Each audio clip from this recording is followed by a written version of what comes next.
Well, welcome everybody to the inaugural 2016 Community Conversation Series. You braved the weather, so thank you for that. Our expert today is Tim Dunn from the VNA Alliance, and he was already telling us this year, so I'm just going to hand him the mic and have him keep going. So Tim, welcome. Thank you for joining. Thank you very much, Dwayne. It's good to be here. We were just sharing a little bit about my background. I've been a physical therapist for 22 years, accumulating some knowledge hopefully we can pass along today as we're talking about exercise, and more specifically, I'm hoping to go over some of the motivators, perhaps some of the barriers even in establishing an effective exercise prescription. One thing I want to talk about with exercise is we want to dose it appropriately, get the desired effects. Just like a physician, if they were to order a medication, they wouldn't simply give you a bottle with medicine. Here you go ahead and take it. It would be probably concerning to you, I would hope, if that was the case. You would want to know, when should I take it? How much should I take? How often? What is the effects? What should I anticipate from taking this medication? So we want to have that type of mindset when we're establishing an exercise prescription when it comes to our patients, ourselves, and establishing in order to get the max value. Because at one dose, something could be very valuable, efficacious. Another dose could be toxic or unproductive. So that's what we're going to talk about today. So putting the fun in fitness. Now, when we talk about some of the barriers, we need to have some motivation. We need some motivation in order to establish an exercise program. And here's a funny slide here, right? Some motivation required. We don't have a giant T-Rex charging at us. That would probably get us in motion if we had that type of motivator behind us. But we all need to find what that motivation is. What is it that's going to take us from contemplating the possibility of engaging in exercise and then not only just initiating, but sustaining it and maintaining that level throughout our lives in order to maximize our health. So we have to find what that some motivation would be for ourselves. So today, let's talk about some of those barriers. Certainly the benefits of exercise. I shared in the advertisement for this course. If exercise came in a pill, everyone would be on it. I mean, it really has a tremendous amount of value for ourselves. So we need to make sure we're understanding not only the values and the beliefs of exercise. What does it take, again, to make it valuable and lasting? So we're going to talk a little bit about that. So we'll start with some of the barriers. Now, I have the three of you. What have you experienced, whether it's personally or individuals you've worked with, in terms of keeping one from exercising? What are those barriers that you've noticed? Fatigue. Being too tired to exercise, right. I'm too weak. All right. Don't have time. Yeah, a very good point. I don't have time. Absolutely. Or don't make time. Right. There was one study, they were looking at a group of patients with Parkinson's disease. Now, Parkinson's is a movement disorder, individuals who would have difficulty initiating and functioning. This group, however, was pretty high level functioning in terms of their scoring, in terms of a debility scale for that particular diagnosis. And the study was looking at exactly what are the barriers to exercise. And they narrowed it down through statistical analysis, 3 significant barriers. You hit on one of them right there, no time. I don't have time to exercise.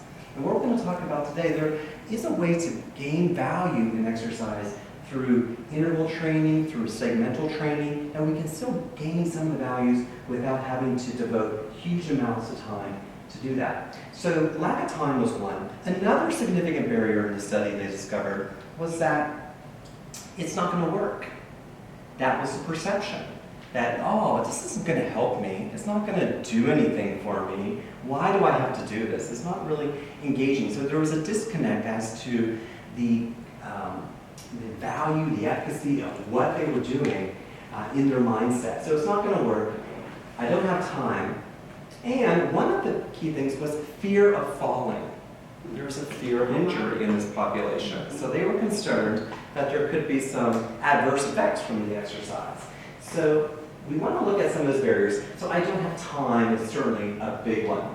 And so when we look at an exercise prescription, the vast majority of us are starving ourselves of adequate activity. Less than 5% of adults do less than 30 minutes of physical activity daily, according to the President's Council on Fitness, Sports, and Nutrition. Less than 5%. Now, what is a minimal dose of exercise? We probably are looking at 30 minutes most days of the week. So let's say 30 minutes, 4 days a week would be a nice dosage of activity.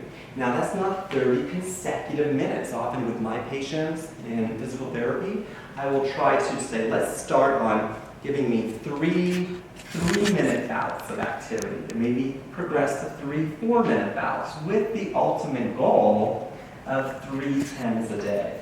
That would be a significant, adequate amount of activity to try to get to what would be considered I think we're chronically underdosing. As a therapist, I feel like underdosing my patients historically, but underdosing our patients and getting the adequate amount of activity, and even for ourselves. So we need to be able to find, what is the advice then? What can we do? We need to find some these time slots. We need to make the time to do it. We all have the same amount of time, but we have to find the motivation to find these small amount of time. So we don't have to get to the gym. We could just be adding a walking routine within our breaks or lunchtime during our normal routines. Exercise while watching television. One thing, just during the commercial times, there's some very simple, maybe some plank exercise or some standing activities, some balance activities that you can incorporate small bouts throughout a normal routine. That's what we want to find, is kind of integrate some of the exercise activities within your normal cycle, because that's going to increase compliance and adherence to your exercise program. Also, exercise first thing in the morning. I say, I'm a runner. I run marathons. I enjoy that. But I know if I don't get my run in the morning, the likelihood of getting that in as the day progresses, I think, goes down. I want to get up early and get my run in before my mind knows what I'm doing, right? I want to get out and get it done. And so really find the time to get up and get it done. And then that does give you a great sense of satisfaction. Hey, it's in the bank, I got it done, and I don't need to worry about it for the rest of the day. So that's very encouraging.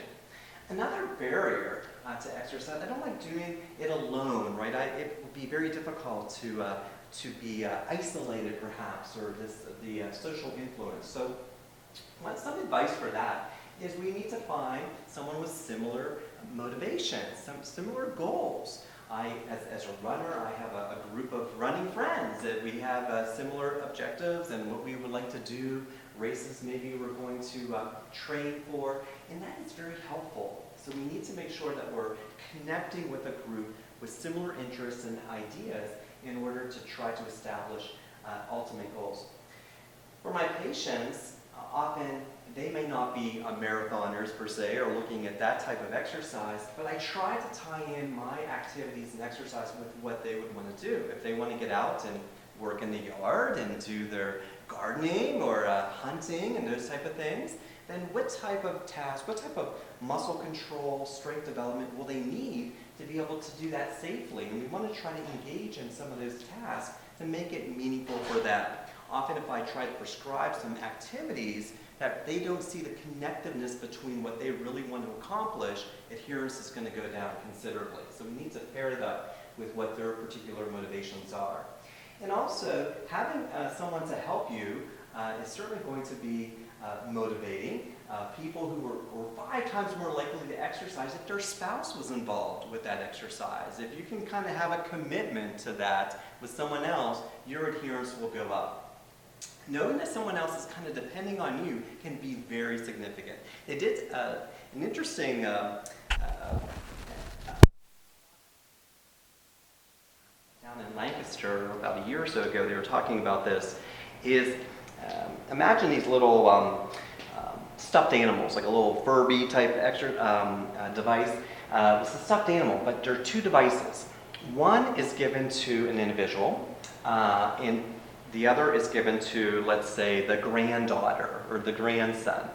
Well, what is done with this device is programmed as to certain behaviors that are encouraged, like do your exercise or take your medicine, be careful, whatever it may be. So Grammy has one of them.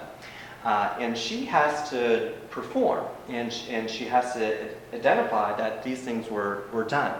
If she doesn't do it, the granddaughter's Furby gets it. He starts to decay. He starts to decline. There's a connection between these. And so imagine that Grammy gets a call from the granddaughter. Oh, Grammy, my stuffed animal is dying. You need to take your medicine. You need to do your exercise. Of course, that would be motivating. That would help encourage. So having someone involved with your plan is going to be so important to build adherence and help with your motivation. So joining group, crank up the tunes, certainly get the music, I think is motivating. Get your mind off the miles, so to speak, of what you're doing can be helpful as well. I enjoy using this app. It's called Strava.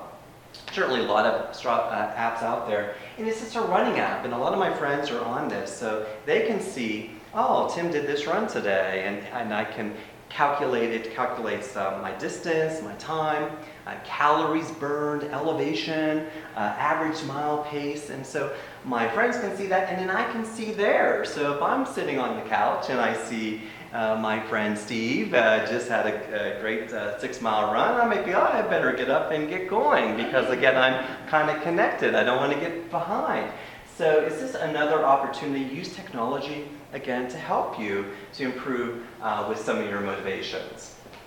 Another barrier was brought up, a lack of energy, lack of motivation. And so we need to kind of move away from that to stop saying, I wish, start saying, I will. Okay, we need to start making that connection. I have a sign hanging in front of your green Oh, very good. Exactly. You have to make that I determination. need to put it on the other side of the wall so I can read it too. Right. Yeah, exactly. You have that, your patients in cardiac rehab, or you're going to tell them, hey, they have some desires, what they want to accomplish, but now they have to get it done. They have to start moving towards that. And one thing that we'll find is that lack of energy. As we start moving, start being engaged with activity, guess what? Energy levels will improve. That's the whole connective thing. One thing, if you want to get older, we're all getting older. Now, if you wanted to get older faster than you already are, what do you think you should do? You could do something to accelerate your aging. What? Nothing! Exactly. Do nothing. Inactivity physiologically has the same characteristics as the aging process towards the body. You're going to see the same type of decline in terms of cardiopulmonary response, musculoskeletal function, just by being inactive. The same characteristics that we see through the natural aging process. I asked that question once, what should you do if you want to get older faster than you already are? And one person said, have children. Right? That will accelerate your aging, right, quickly. So what do we want to do? Remember, as I said, physical activity will increase energy level. That is actually going to make you feel better. I mean, we can see enkephalins, the endorphins going. It really does help you start slow. You don't have to start running marathons. You start running for a minute or two and more of a walking program, and gradually increase that. So start with small distances. Plan ahead.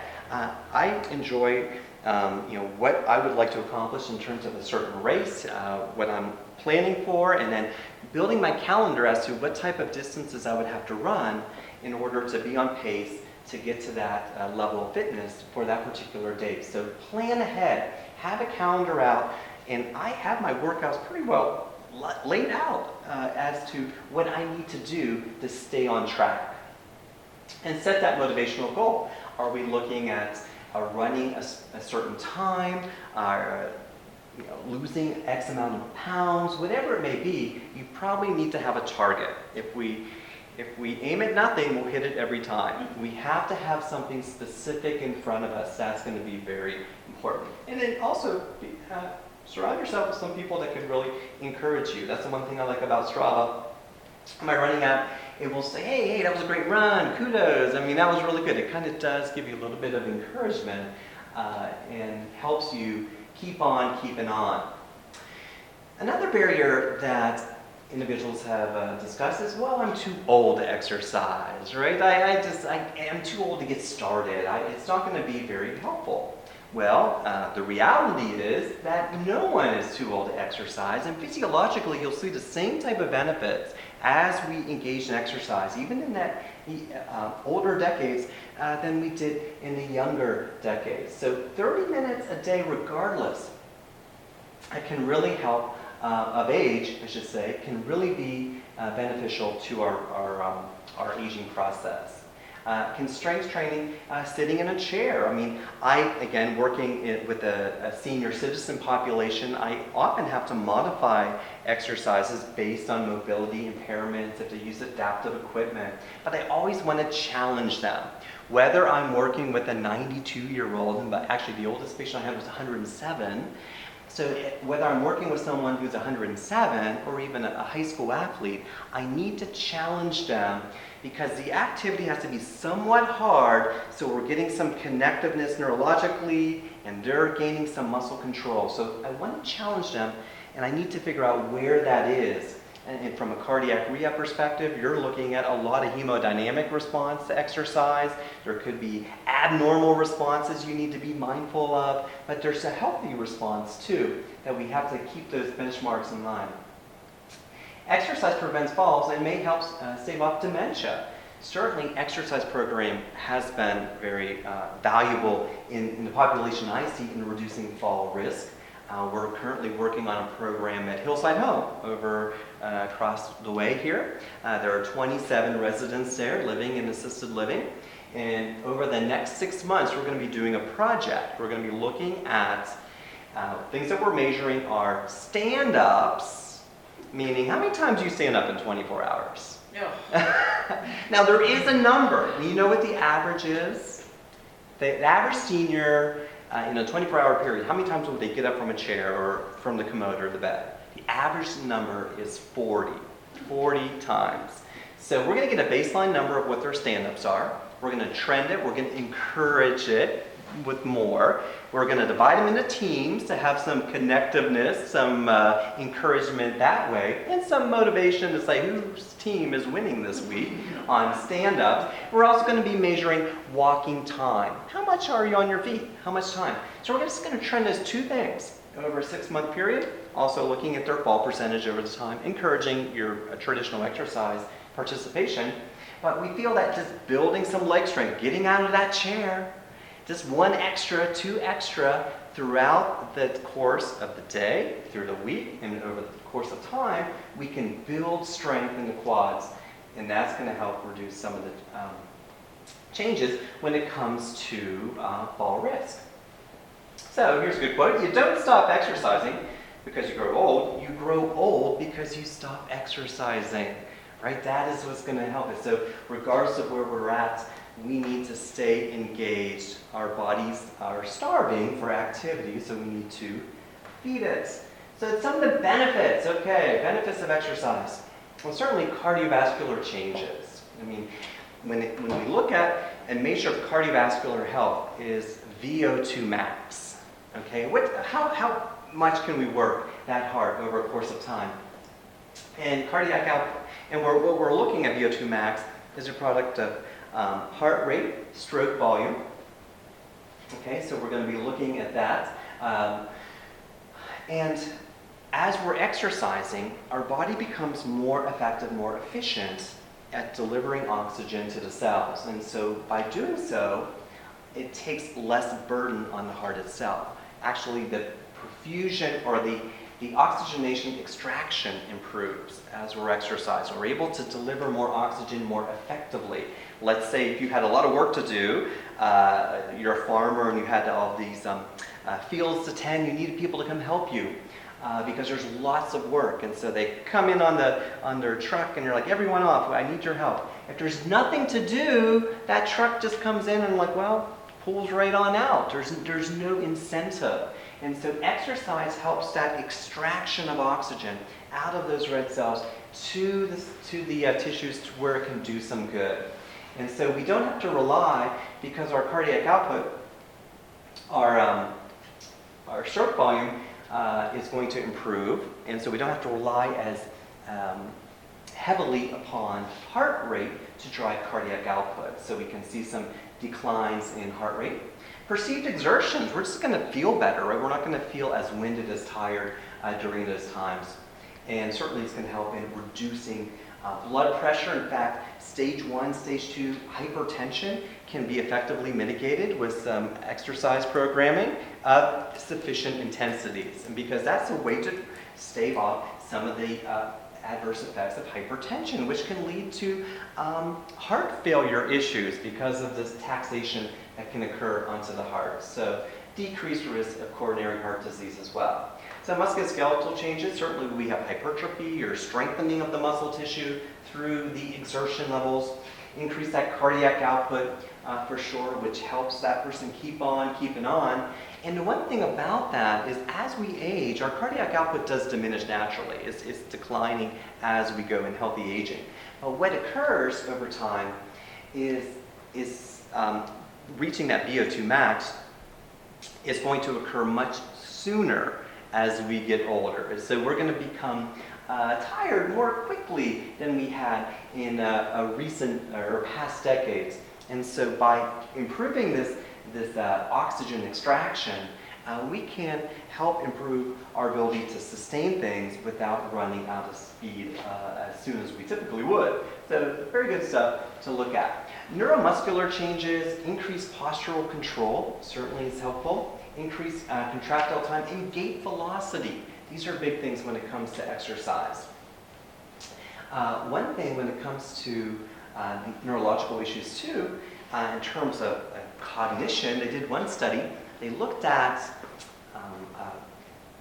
the group of laboratory mice, actually. They divided them into 3 groups, and they trained them all to do this maze. Now, what they did, the 3 groups were trained to perform this maze. One group was kept in just a basic cage. The second group was in a cage with a running wheel. And the third group was kept in a cage with just some fancy mice toys, whatever a mouse would want. Which group do you think learned the maze the quickest? Which one do you think was able to perform the maze the quickest? I was not listening, Either sorry. the ones with the wheel or the ones with the toys. So the one with the wheel or the one with the toys? Well, the one with the wheel, actually, the runners learned the maze the quickest. And the one thing that they were looking at after this type of study, the brain chemistry, is that the process of running creates this neuroenzyme called brain-derived neurotropic factor. And that was an integral component in the memory process. So these little guys that were doing their thing, they were able to have that memory of that maze stick a little quicker than their counterparts. So there is some cognitive benefits to that exercise, the mental health changes, certainly decreasing anxiety, depression issues, and certainly memory. So what a great thing to do as we are staying active. Not only are we helping the musculoskeletal components of what we're doing, but we're also having that neurological overlay and mental health benefits as well. Any questions on some of those things? I'm laughing at the red block. Oh yeah, no matter how slow you go, you are still lapping everyone on the couch. Yeah, that's right. So you don't want to be discouraged. I can't qualify for Boston, right? I got to cut 20 minutes, but hey, I'm still going to get out and try to do my best. So exactly, there's still going to be some value and benefits to do that. Now, this was, a regular participation in a study here, Michelle Lusardi out of the University of Connecticut. Regular participation in individualized wellness program, 2 times weekly. So it's not much, 2 times a week here, for a significant amount of time. And that's what we want to look at in terms of developing your programs. 9 to 12 months, protected against functional decline, and risk of falls in older adults in assisted living. So that's pretty much what we're looking at here at Hillside Home, trying to bring that fall percentage down just by some activity. And we're not going to be fancy activity, just stand up and walk is what we're going to be directing. So we want to encourage that even with ourselves. What can we do that's attainable, that's realistic, and it's meaningful for us, and that's going to help get to that outcome that we're looking for. Okay, so this is some older statistics, but healthy adults who routinely exercised or walked at least 1 mile without rest had less functional decline than those who did not walk routinely. Those are, now remember, both populations, healthy adults. Okay, this is not like one group of disease-ridden individuals that were not moving. Healthy adults. So if we can look at that and say, I'm doing pretty well now, but if I add this additional layer of activity, wow, we can really help ward off against those functional declines that I often encounter in my patient populations later in life, that they're finding themselves unable to perform at certain routines. This was really interesting. Viewing TV unfavorably associated with mortality. Okay? Estimated that compared to persons who watch no television, those that spent a lifetime average of 6 hours a day, now that's a lot of television, I don't know who that guy is, watching, can expect to live 4.8 years less. Oh, my. Okay? That's probably double if it's Jerry Springer or something like that. That probably would facilitate more. But on average, then, every single hour of TV viewed after age 25, life expectancy by 21.8 minutes. Right? So inactivity, so we need to get up and get moving, because that's certainly not healthy for us for long periods of time. Now, also, as we get older, just staying active, we're going to ward off some of these more significant issues. Hip fractures, the population could be cut nearly in half with physical activity throughout life.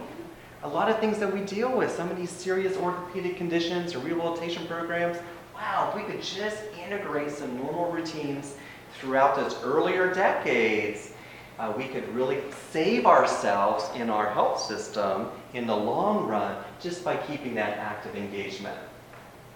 Okay, so beliefs. Let's talk about exercise. What does it take? What should we believe? What should we hold to when establishing and starting this exercise program? Well, there are some core components that every exercise program, if you want to engage in, you need to incorporate into your particular plan. You should have a warm-up and cool-down phase, which is important. We want to make sure that we're initiating, getting the body ready to take part in that exercise, and it certainly can involve some general mobility, some specific stretching. Certainly it helps improve circulation, and also the cool-down component's critical as well, because that helps flush out some of the metabolites that can cause some delayed onset soreness following the activity. And I noticed that specifically, personally, in my running. I have a really long run, and I know specifically with a distance that I want to complete, I might figure out when I'm going to hit that distance and still have maybe a half mile before I'm home. So I can just stop and just walk, and that's my cool down, right? I'm done, and first it's just running all the way till I'm home. Now I'm done. I've noticed that tends to reduce the amount of soreness I experience just by having that amount of time to clear that out. We also want to be looking at overload. So tissues need to be challenged and they will respond to it. So the exercise has to be dosed at adequate intensities in order to create the desired effect. We also want to look at specificity. What do you want to accomplish, right? Training is task specific. Do you want to be as a runner? Do you want to be, you should be involved in some running. Are you a biker? Do you want to be more muscle performance, weightlifting? We really want to look at the exercise and specify according to your desires. And progression. What will happen is initially we will make some progress, but if we don't dynamically change that exercise program, we're going to plateau. So we need to be dynamic and looking at changes that are necessary in order to continue the improvements. And also recuperation. If there's times of if we continue to tax injuries without, and so we need to make sure that we are building adequate times of recuperation into our exercise programming, and then certainly the recovery times.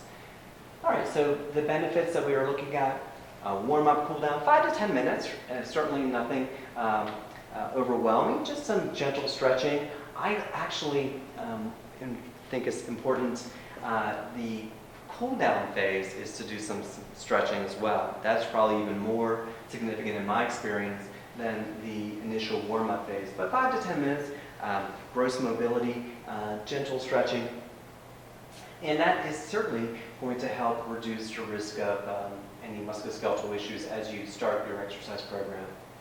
As we said, the cool-down component does help remove some of the issues, the lactic acid and the things that can be associated with muscle soreness over time. So cool-down is going to be an important part. We don't want to overly tax the system and then completely stop. That can cause some soreness, and that can lead to discouragement, right? You might be thinking, oh, I don't want to do that again, or I'm not going to take part in this particular exercise program. So as I said, the tissues must be stretched and challenged, this overload effect. Very important that we look at our exercise and dose it appropriately. What does it take? A very simple thing that I'll do with my patients is if I give them an activity to do, like let's lift this weight, I'll ask them after 1 or 2 repetitions, was that fairly light, somewhat hard, or hard? And when I'm asking them to tell me after 1 or 2 reps, if they say, well, that was fairly light, Tim, what do you think I'll do? I'll increase the resistance, because if it's fairly light, then I'm not getting adequate overload. What I'm looking for, generally speaking, is somewhat hard after 1 or 2 repetitions. At that point, I'm probably going to say, okay, once I've established that resistance, let's say 12 to 15 repetitions, 1 set. What that will probably do, if I've started sufficiently, it's somewhat hard, that will probably take them to fatigue. And that's what I'm looking for. I want to tax the tissue, I want to overload it, and then we're going to recuperate, we're going to rest, we're going to do something else. But we need to make sure we're overloading specifically. If you can sit there and do the same resistance for 30, 40 reps, it's way too light, and we're not getting the adequate response.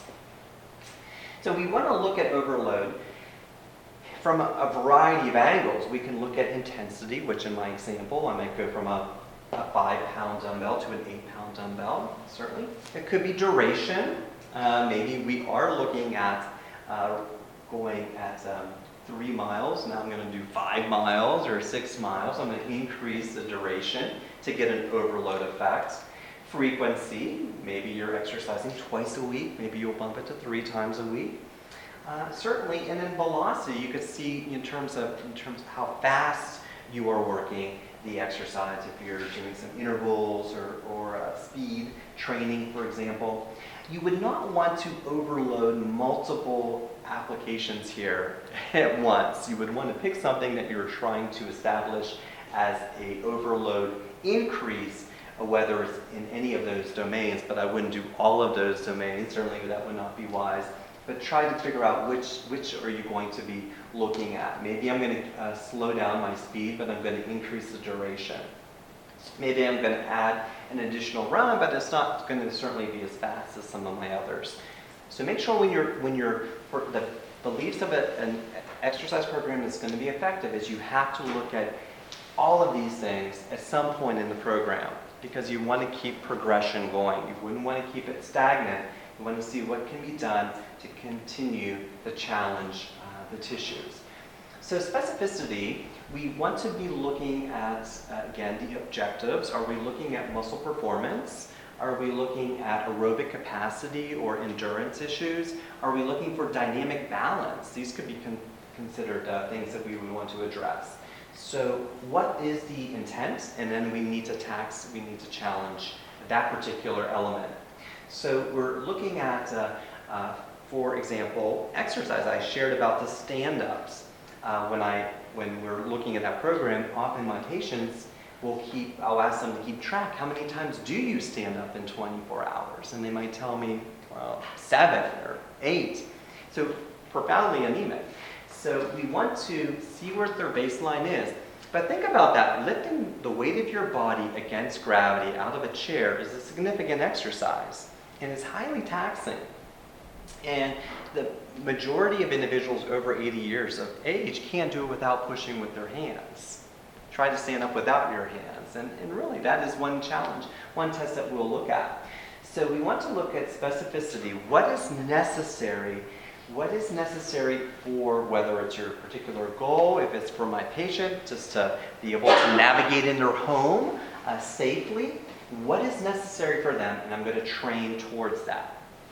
And then progression. As I said, we need to make sure that we're moving forward with an appropriate amount of exercise dosing.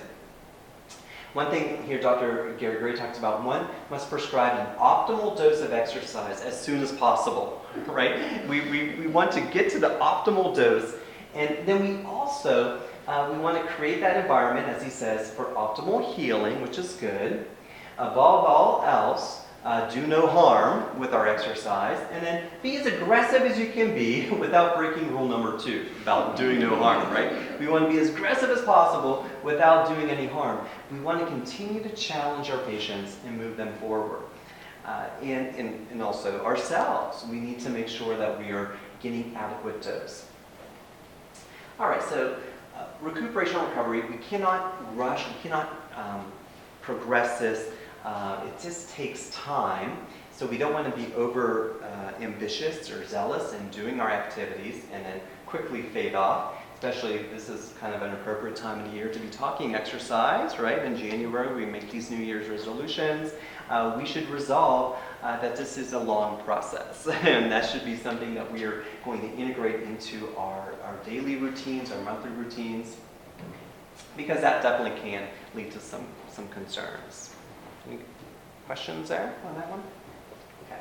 All right, so one of my favorite quotes here, we talk about, this is John Adams, our second president back in the day. Dwayne, you remember John Adams? No. No? Okay. All right. So John said to his son Charles was a student at Harvard. He was had some issues. He was not very active. John was an avid walker. And he wrote this letter to his son, Charles, and this was a great line. He says, "Move or die, that is the language of our Maker in the constitution of our bodies." You know, he was trying to encourage his son, right? Get going. You're not made in the shape of a square, right? You're made with appendages, feet, and legs, and so it's very important to get out there and get going. So, any questions then? All right. Okay, thank you. Thanks, Tim. That was excellent. Let me look real quick here. We have some upcoming topics on February the 8th. Stress management, Kathy Berkey, Larry Dixon, and that needs to make it a little bigger. I forgot my glasses. Ashley McWilliams. Whoops, don't do that. On March the 8th is a battlefield study talking about history, Civil War battlefield, that sort of thing. So that's Glenn Thompson, local attorney, is going to give us that topic. April 12th, the Master Gardeners are back for seed starting for the spring. So thanks for coming out today. And Tim, thanks. Nice job. Thank you. Appreciate it. Welcome. We'll talk to you next time. That's good. Thank you.